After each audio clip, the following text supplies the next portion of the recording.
Time etches its lessons deep.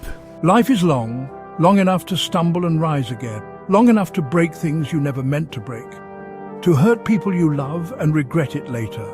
But it's also long enough to heal, to make amends, to change, to find wisdom in the ashes of your past. Yet to some, the self-anointed judges, no amount of time is enough. But for those who seek it, redemption is always within reach. So, to those who whisper behind my back, I say thank you, because if I am on your tongue, it means I'm still standing. If my name is in your mouth, it means I am still worth talking about.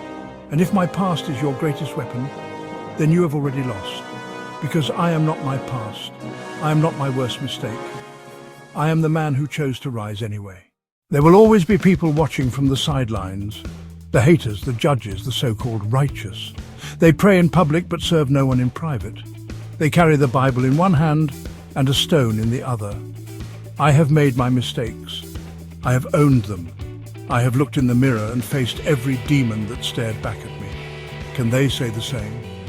My beauty does not reside in perfection.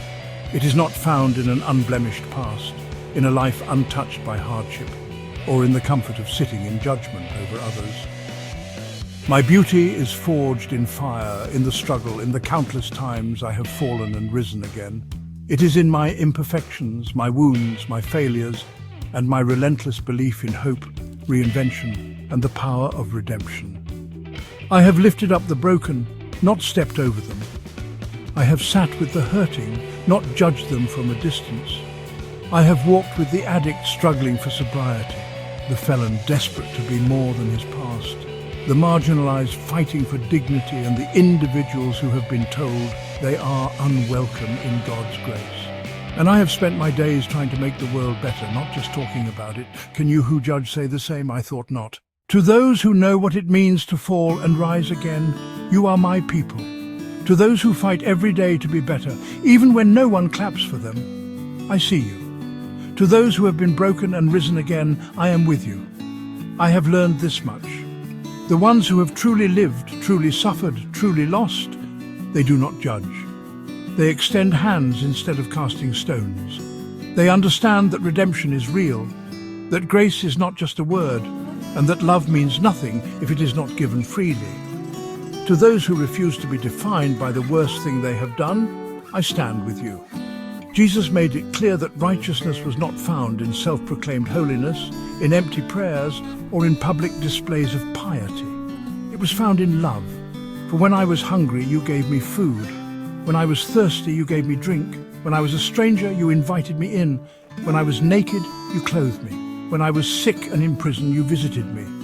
And when the righteous asked when they had done these things, Jesus answered, "What you did for the least of these, you did for me."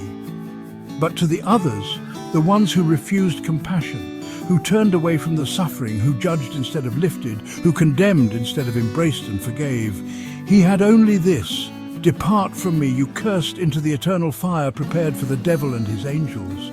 And to the judges and hypocrites, when you one day stand before God boasting of your piety, judgment, and self-proclaimed righteousness, Jesus will look at you and say the words you never expected to hear: "I never knew you." Because Jesus doesn't reside in the illusion of perfection. He resides in the broken places, in the gold-filled cracks of reinvention, in the hands that lift instead of judge. And so do I.